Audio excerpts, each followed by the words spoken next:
4 lane মহাসড়কের নির্মাণ কাজ থেকে 6 কোটি টাকার মালামাল চুরির অভিযোগ, থানায় মামলা। ব্রাহ্মণবাড়িয়ার আশুগঞ্জ নৌবন্দর থেকে আখাউড়া স্থলবন্দর পর্যন্ত 4 লেন মহাসড়ক প্রকল্প এলাকার 14টি স্থান থেকে 6 কোটি টাকার মালামাল চুরির অভিযোগ পাওয়া গেছে। 5 আগস্ট থেকে 12 আগস্ট পর্যন্ত এই চুরির ঘটনায় গত রোববার ভারতীয় ঠিকাদারি প্রতিষ্ঠান এফকন ইনফ্রাস্ট্রাকচার লিমিটেডের পক্ষ থেকে করা মামলায় বলা হয়েছে। মামলা সূত্রে জানা যায়, ভারতীয় ঠিকাদারি প্রতিষ্ঠান এফকনস ইনফ্রাস্ট্রাকচার লিমিটেডের প্রকল্পের প্রশাসন ও মানব সম্পদ বিভাগের প্রধান সুধীর কুমার বাদী হয়ে এই মামলা করেন। মামলায় আসামি হিসেবে অজ্ঞাতনামা চোর বা চোরেরা উল্লেখ রয়েছে। মামলার এজাহারে আরও উল্লেখ করা হয়েছে, বাংলাদেশে বৈষম্যবিরোধী ছাত্র আন্দোলনের ফলে গত 5 আগস্ট এফকনস ইনফ্রাস্ট্রাকচার লিমিটেড কোম্পানিতে কর্মরত ভারতীয় কর্মকর্তারা ভারতে চলে যান। কোম্পানির কাজে নিযুক্ত বাংলাদেশি শ্রমিকেরা নিজ নিজ বাড়িতে চলে যান। এই সুযোগে গত বছরের 5 আগস্ট বেলা 2টা থেকে 12 আগস্ট রাত 11:30 পর্যন্ত সময়ের মধ্যে অজ্ঞাতনামা চোর বা চোরেরা প্রকল্প এলাকার সদর উপজেলার উজানিসার তিতাস সেতু,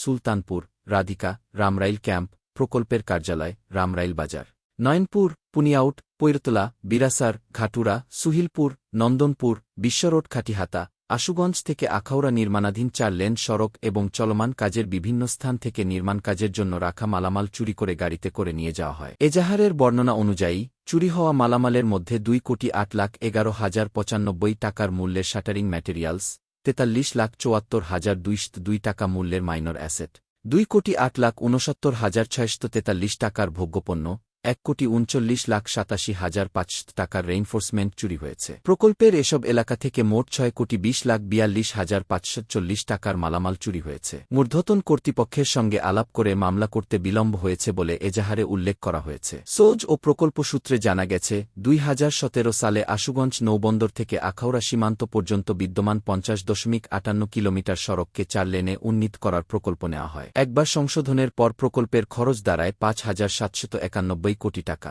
এর মধ্যে ভারতীয় লেন 2,982 কোটি টাকা। দ্বিতীয় ভারতীয় লাইন অব ক্রেডিট এলওসি থেকে এই অর্থ দেওয়া হচ্ছে। বাকি 2,809 কোটি টাকা দেবে সরকার। 2025 সালের জুন মাসে প্রকল্পটির মেয়াদ শেষ হওয়ার কথা। তবে প্রকল্পের কাজ চলছে ধীরগতিতে। পুলিশ সুপার এহতেশামুল হক বলেন, সম্প্রতি 6 কোটি টাকার মালামাল চুরির ঘটনায় সদর থানায় একটি মামলা হয়েছে। এছাড়া চুরির ঘটনায় আরও 3টি মামলা হয়েছে। মামলাগুলোর তদন্ত চলছে। তারা কি কি মালামাল এনেছিল, কি কি চুরি হয়েছে, এসব খতিয়ে দেখছে পুলিশ।